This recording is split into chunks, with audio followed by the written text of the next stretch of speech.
Isang nakakagulat na balitang lumabas ngayong araw matapos umamin ang ilang personalidad mula sa kampo ni Pangulong Kuting Jr. tungkol sa kanilang pagkakasangkot sa iba't ibang katiwalian. Ayon sa mga lumabas na ulat, ilan sa malalapit na opisyal ng administrasyon ang hindi na kayanan ng bigat ng konsensya at isiniwalat ang mga iligal na gawain sa loob ng gobyerno. Kabilang sa kanila ang mga pag-amin ang malawakang korupsyon, manumalyang paggamit ng pondo ng bayan at iba pang iligal na transaksyon na di mo na inuutos mismo ng Malacanang. Dahil sa mga revelasyong ito, lumalakas ang panawagan mula sa publiko at iba't ibang grupo para sa agarang investigasyon at panagutin ang lahat ng sangkot, kabilang na ang Pangulo. Ayon sa ilang whistleblower, hindi na nila kayang manahimik habang patuloy na pinagsasamantalahan ang yaman ng bansa. Samantala, nananatiling tahimik ang Malacanang at wala pang opisyal na pahayag mula kay Kuting ukol sa mga paghaming ito. Habang patuloy na lumalabas ng mga ebidensya at testimonya laban sa administrasyon, marami ang nagtatanong kung harapin ba ng Pangulo ang mga akusasyon o kung pipiliin niyang umiwas sa responsibilidad. Sa harap ng tumitinding galit ng taong bayan, isang bagay ang tiyak, hindi na maaaring baliwalain ang lumalalim na kontrobersya na maaaring tuluyang yumanig sa kasalukuyang gobyerno. At yun nga ang balitang ating pagkakatutukan. Ngunit bagong lahat, siguraduhin mag-subscribe at ihit ang notification bell para sa patuloy na pagtutok sa mga sulyap ng bagong balita sa tunay na boses ng masa.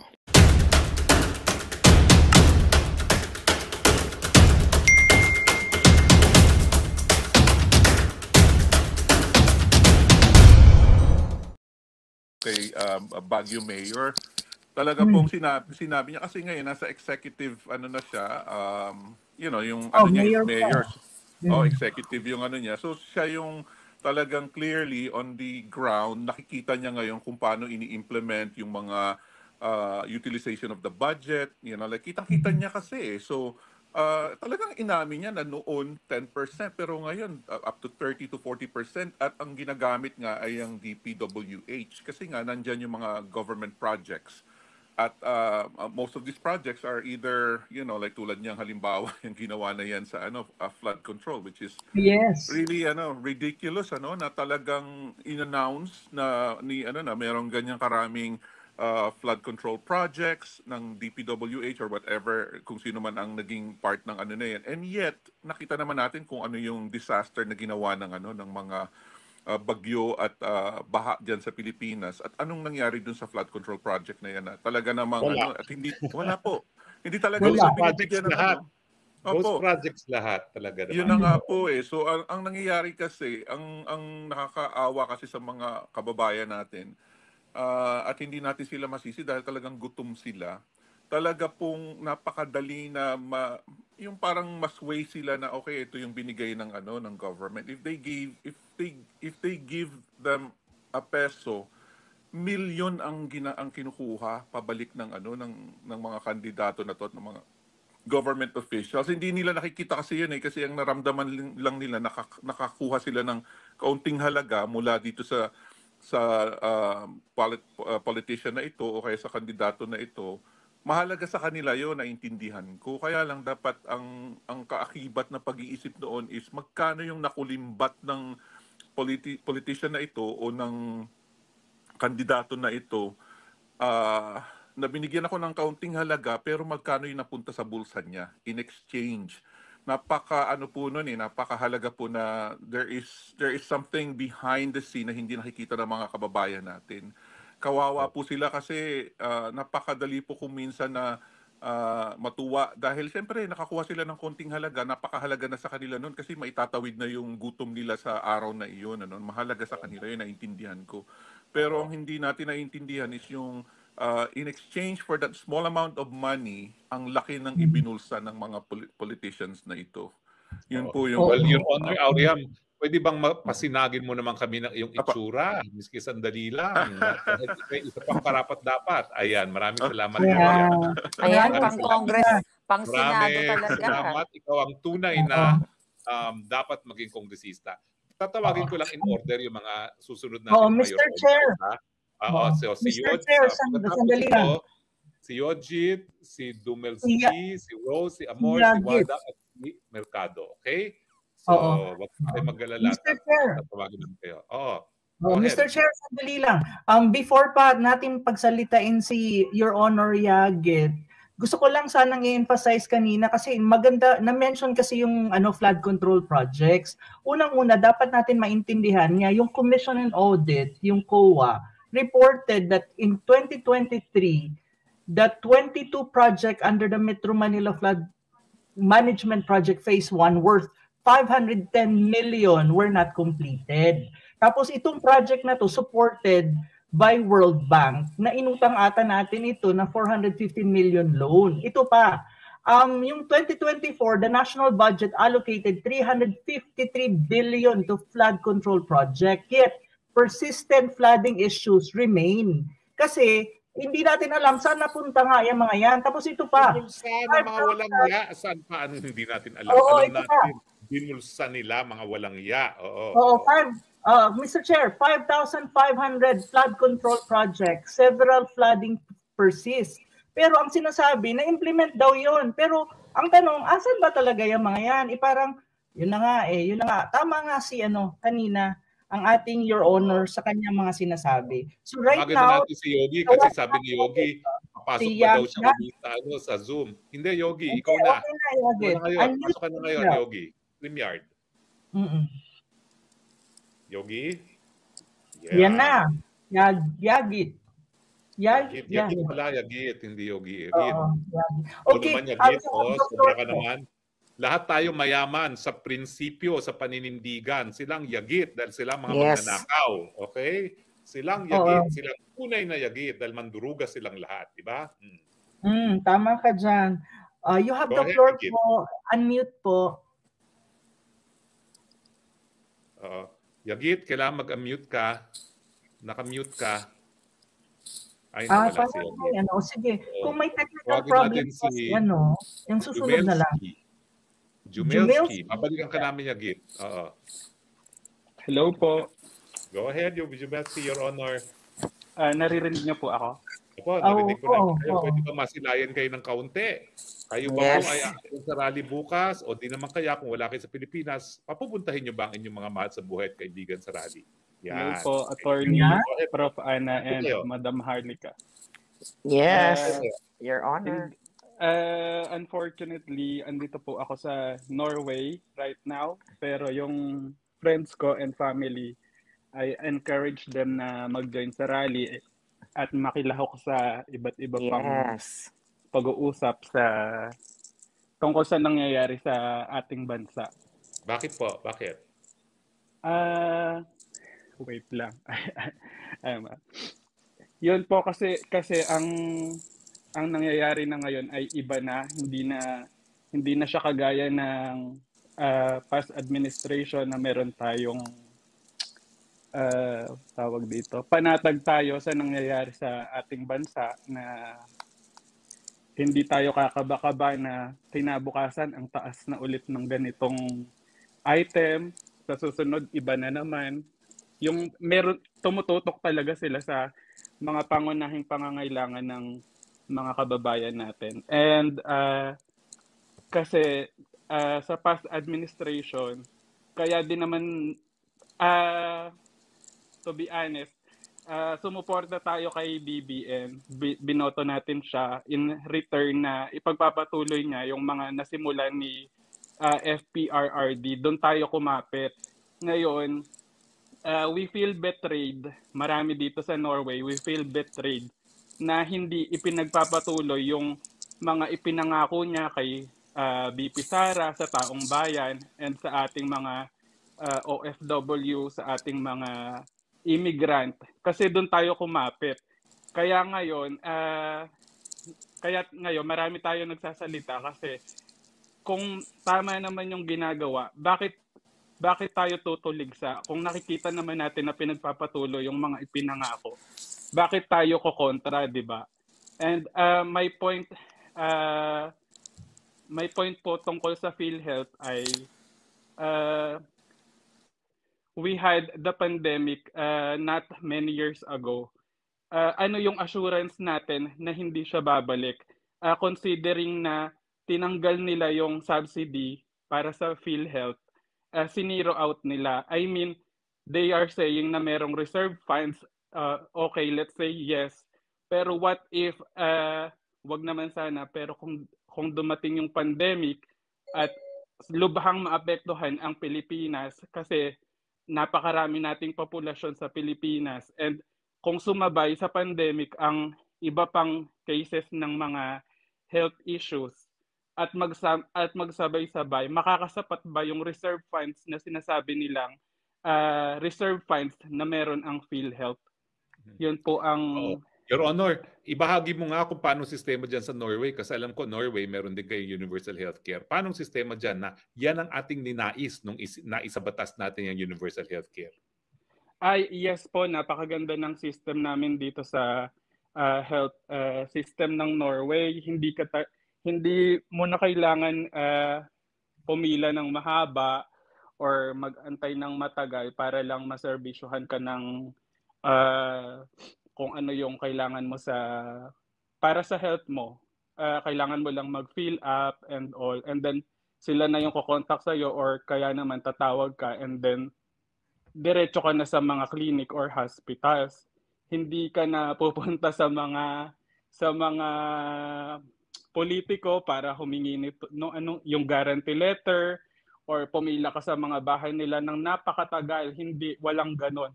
So yun yung sana yung ipinapamulat ko sa mga kababayan natin, na kaya kami nagsasalita, lalo na yung nasa magagandang bansa, mayayamang bansa, kasi hindi naman malayo na makamtan din yun ng Pilipinas. Tsaka dito nga sa ibang bansa, kinikilala tayo na talagang competitive, magagaling talaga ang mga Pilipino. Kaya naman binibigay nila yung same na service para din sa Pilipino, na sana bilang Pilipino na nasa Pilipinas, sana hindi malayo na makamtan din yun ng mga kababayan natin, na hindi na sila yung parang nagmamakaawa sa mga politiko para lang mabigyan ng pansin yung health nila.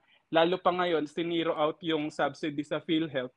My concern is ano yung assurance ng Pilipino na kapag nagka-pandemic or kahit ano pa mang yung malakihang health case, na lahat ng Pilipino ay makaka-avail ng hospitalization kung zero out na nga yung subsidy ng PhilHealth. And ano yung assurance? Ano yung assurance ng reserve funds na sinasabi nila na makakasapat lahat yun? What if there's a pandemic na, let's say, 2 years, 3 years, or 5 years in the long run? Sasapat ba yung subsidy sasapat ba yung reserve funds na sinasabi nila? Yun po ang pinaka-concern. Hindi po sapat.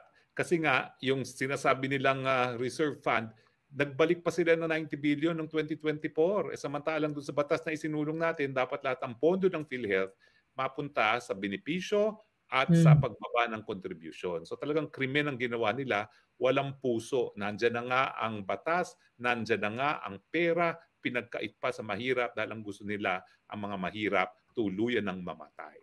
Okay? Maraming salamat, Your Honor. Pero maraming mga nakapila at ingat ka dyan sa Norway at pakisabihan lang yung mahal sa buhay. Lastly na lang, Your Honor. Go ahead po. Gusto ko lang magpasalamat sa initiative ng ating mga kapatid na INC dahil ito yung simula ng paggising ng mga Pilipino. Sana hindi dito nagtatapos yung paggising, at para magising din yung mga nasa pamahalaan na hindi tayo natutulog sa pansitan. Nakatingin tayo sa mga nangyayari, hindi lamang yung mga nasa Pilipinas, maging nasa iba't ibang panig ng mundo. And wag sana nila i-undermine yung bilang ng mga Pilipino sa iba't ibang bansa dahil napakarami natin sa iba't ibang bansa na talaga namang nakatutok dito sa nangyayari at kung paano nila bigyan ng serbisyo ang mga Pilipino. Yun lang, at more powers to you, Attorney Harry Roque, Prof. Ana, and sa alindog mo, Madam Maharlika, and tuloy-tuloy ang ating pagkalampag sa mga nasa pamahalaan para sa mga bangang. Para Jamel C, makamtan na thank you. natin ang ninanais natin para din sa ating mga kababayan. Yun lang. Correct. Thank you. Maraming Thank salamat. you. Salamat, Your Honor. Babalikan natin si Yagit. Nandiyan ka na ba, Yagit, Yagit? hopefully okay na yung Ayan na si okay. Yagit. Okay. You have the Unmute, floor Yagit. tapos pag-unmute. Yeah, unmute mo. Naku, may problema ata Yagit? si Yagit. Maka-unmute. May ano ba yung may technical problem ba? Unmute mo. Oo. Yagit, kailangan mag-unmute ka. Hindi ka namin subukan mo kayang magpakita rin. Baka mamaya pag magpakita ka, ma-unmute ka. Hindi rin. Kasi kung medyo may technical problem si Yagit, move tayo sa next na magsasalita si Rose. Hello, Rose. Hello po. Rose, pwede ka bang mag-show ng hindi? Pwede bang pasinag ng iyong alindog? Yun, napakaganda naman. Parang ang isang bulak-bulak na namumukadkad. Kamukha kayo ni Maharlika. Tignan mo, Maharlika, kambal mo. Kambal na kambal mo. Medyo iba lang ang salamin niya. Yes. Okay po. Go ahead, Rose. Your Honor. Pupunta ka ba o kung wala ka sa Pilipinas, hihikayatin mo bang pupunta ang iyong mga kaibigan at mahal sa buhay sa rally bukas? Bakit? Opo, unfortunately, wala pa ako sa Pilipinas. Nandito po ako sa Indonesia ngayon. Pero kung nandun ako sa Pilipinas, for sure, nandun ako, isa ako doon. Kasi nakaranas din ako nung EDSA 2. Nandun din ako sa, sa EDSA. Anyway, hihikayatin ko po yung mga kamag-anak ko at saka yung mga kaibigan ko na makilahok bukas po, if ever, no? Kasi nakakalungkot na po ang nangyayari sa atin dyan sa Pilipinas. I would just like to share my reflection. Siguro yung pagkapanalo ni PRRD as being president has opened many ways, no? Our eyes in so many ways, yung mga nangyayari dyan sa Pilipinas. Kasi unang-una, nakita natin ang good governance ni PRRD na pwede pala talaga tayong manguna muli sa Southeast Asia. Nalaman din natin yung mga, yung true colors ng CPP, NPA, nalapit na natin silang mabuwag. Kaya lang nandyan ngayon sila sa Kongreso. At sila pa yung grabe ang kakapal ng mga mukha nila na nandyan sa Kongreso. Next is yung yellow, red color oligarchs, mga lords, all letter lords, no? Na sila yung parang kampanya sila ba? Kumbaga, kung sino lang yung leader ngayon, sila yung mangungurap, tapos kunwari away-away, kunwari sila. But then, nung nanalo si PRRD, nakita natin lahat, no? Na pwede pala, pag good governance lang ang nangunguna talaga sa lahat ng mga leaders, politicians natin, pwede pala tayong umangat muli sa Southeast Asia. Yung pandemic, siguro God's providence din talaga yun na si PRRD during the pandemic. Kung hindi, naku, can you imagine kung PPBBM ngayon, no? Ang pandemic. Tanong yun, what do we do now? What do we do now? Gaya nung tanong niya dun sa Baguio, what do we do now? Kaya nga, oo, nagkakamot na lang. Anong mangyayari sa atin, no? Marami sigurong namatay nung pandemic kung panahon yun ni BBM. Mabuti na lang talaga panahon yun ni PRRD. Kung hindi, nako, baka half na lang ng Pilipino ngayon ang nabubuhay. At saka yung taga Davao pala ako. So laking Davao talaga ako. Alam ko kung paano mamuno ang mga Duterte. Kaya pinaglalaban ko talaga siya. Dito, kahit dito sa ibang bansa, pinaglalaban ko talaga siya. Another additional tawag nito. Harry Roque, sana tumakbo ka din na sa Senado kasi nga namimiss namin yung mga katulad mong mag-isip na nasa Senado. Hindi yung mga actors na lang, yung mga ganyan nga na tipong wala namang alam sa law. Tapos sana yung maibabalik natin yung nasa Congress at saka Senado na may alam talaga sa Constitution natin. May puso at may serbisyo talagang totoo. Hindi lang yung negosyo. Ang ginawa kasi sa politics natin, negosyo ng pamilya. Ako, hindi na ako tatakbo ngayon, ang anak ko na lang. Kasi para nandyan pa rin sila sa pwesto, paprotektuhan nila ang kanilang mga negosyo. Kumbaga, kawawa tayong mga Pilipino. Ginagawa talaga tayong mangmang aso na sunod-sunuran na lang sa kanila. Hindi nila tayo, imagine, anong ginawa nila sa education? Hindi nila binigyan ng budget. Ayaw nila talaga tayong maging matalino katulad nila. Tinanggalan po ng 10 billion para sa computer ng ating kabataan. Libreng computer na tinanggal pa. Correct. Hindi po talaga tayo. Nakakalungkot. Dito sa Indonesia, my God, kahit Grab driver, Maxim driver, Uber, dalawang cellphone, ang internet nila, ang grabe, ang bilis. Tayo sa Pilipinas, wala. Nakakalungkot. Your Honor natin, dati nung dumating sa Indonesia, mukhang probinsya Indonesia. Ngayon, mukhang probinsya na ang Makati at saka ang BGC. Correct. Totoo po yan. At saka yung isa pa po sa universal healthcare nila, nalaman ko yung sa BPJS nila, as in libre, sa public hospital. Libre. Oo. Nagawa po nila yan. Yes, may naka-assign sila ng mga public health centers sa bawat Indonesian na citizen nila.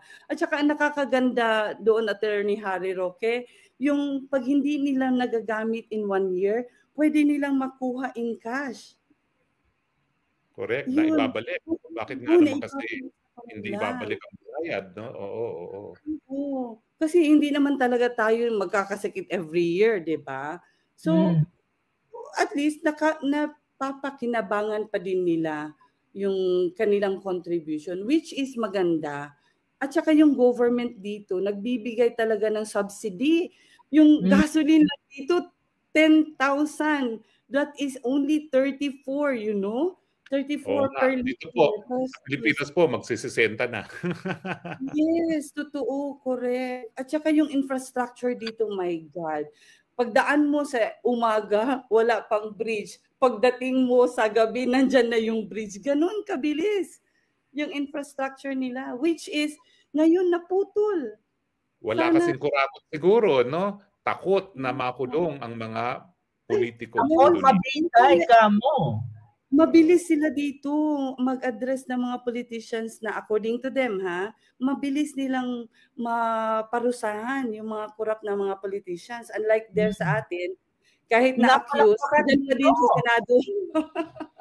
Alam mo, kababayan, sa Pilipinas, ang mga magnanakaw, pinapalakpakan pa, pinalalagay pa yan sa stage. At alam mo, tinatawag na honorables. Yes, correct. Okay, maraming salamat, Your Honor Rose, kasi marami pang Your Honor na nakapila, no? Maraming salamat. At pwede ba, bago ka umalis, hikayatin mo yung mga kaibigan mo na dumalo sa rally bukas? Yes po, yung mga nasa Davao na mga kaibigan ko, nasa Rizal Freedom Park po bukas. Sana makadalo kayo po doon. Maraming salamat po sa inyo. Salamat. At bukas, meron tayong sariling rally dito online para sa mga gaya natin. Tama ka, Rose. Yes, sasama po ako. Welcome po bukas, ha? Abangan ka namin. Opo. Prof. Ana, sinong susunod na Your Honor na tatawagin natin? Balikan natin si Yagit kasi kanina pa siya nagtatry talaga. Hopefully makapasok mo sa ayan. Pwede na, Yagit. Salamat.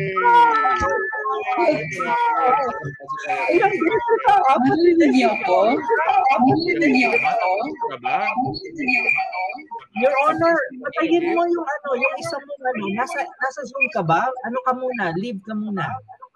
Nag-echo kasi siya. Yan. Narinig niyo po ako? Yan, naririnig na namin. So, pupunta ba kayo bukas o kung kayo ay OFW, papupuntahin niyo ba ang mga mahal niyo sa buhay sa rally bukas? Bakit? I have done my bit, Attorney Harry. Kinausap ko na yung aking mga kapatid sa Pilipinas that if they can go and attend the rally, they have to participate para sa Inang Bayan. I will not be able to go because, but I will be with you in spirit kasi nandito ako sa ibang bansa. At saka sa internet, bukas, meron din po tayo dito sa internet. Magpupulong-pulong din May tayo. Saan pasok kayo po. ngayon? May pasok po ako, attorney. Buong araw po kami para sa inyo bukas, para kayo makadalo. Kailangan, pagdating ko galing ng trabaho, attorney, I will be joining and I'll be watching. Saan po kayo ngayon? Anong bansa? Nasa UK po. UK. Ako. Nasa Second UK home po yan. Nurse ba Nasa po kayo? kusina, dito sa bahay. Okay. So bakit niyo po pinapupunta ang mga mahal niyo sa buhay? Kailangan kasi na bilang as a Filipino, kahit na malayo kami at I speak on behalf of those who are abroad, kahit po malayo kami, ang puso po namin at ang kaluluwa ay nandiyan sa Pilipinas. At sa bawat pag-uwi namin, we do deep reflection sa mga nakikita namin at we cannot avoid to compare kung paano dapat ang sistema na ikinukumpara namin sa aming adopted countries, yung bagong homeland namin. Ako din, nagtatanong din ako, why are we in such a rut? Bakit lagi na lang tayong huli? We are always the tail of the cat. Pero kung iisipin mo, how many millions of us ang nasa abroad, exposed to different systems, really good systems that work. Pero wala sa amin ang nandiyan sa gobyerno, yun ang aming disadvantage. But if only our politicians listen, kung alam mo kung sa nation building lang, sa dami ng Pilipino na wherever they are dotted around the world, marami tayong pwedeng pagbasihan na kung ano dapat ang appropriate and what is fitting para sa kaso ng ating bansa. Yagit, Pero I will interrupt you ha. Kwento mo sa kanilang NHS kasi kinopya ko yung NHS. Nung nag-aral kasi ako dyan, libre gamot ko, libre ang aking medical test bilang isang diabetic. So kinopya ko mismo yung batas at yan ngayon ang batas na umiiral sa Pilipinas. Pero ibang pagpapatupad. Kwento mo kung paano napapatupad ang National Health Service Universal Health Care dyan sa UK. Ang National Health Service po sa sa UK ay universal health coverage. Prime Minister ka man o to the lowest level of society, basta ikaw ay British citizen, you are covered by it. So pag ikaw ay may sakit at pumunta ka sa ospital, obligasyon ng mga nagtatrabaho sa ospital na to attend to your needs. Hindi mo sila sasabihan kung sasabihin mo lang masakit ang yung central cavity ng dibdib ko, bakit ganon. They will have the worksheet, parang ticking of boxes. They know what to do with you. Hindi mo na sasabihin, basta sabihin lang nila kung siguro just to determine yung diagnosis nila, you are going through several tests. You are not going to say, oh maybe I need this or maybe I need that. Wala. And you can go there, they will attend to you. Kung sino ang mauna sa pila, yun ang i-attendan nila. Wala ditong anak ka ng Prime Minister, anak ka ng Mayor, nothing like that. So ikaw nangangailangan ka health-wise, you go there, they have a checklist kung ano ang prosesong gagawin sa'yo. And NHS is the biggest employer of the country. So ang mga doktor sa NH din meron din mga private clinics or something like that, but they are for the alta society.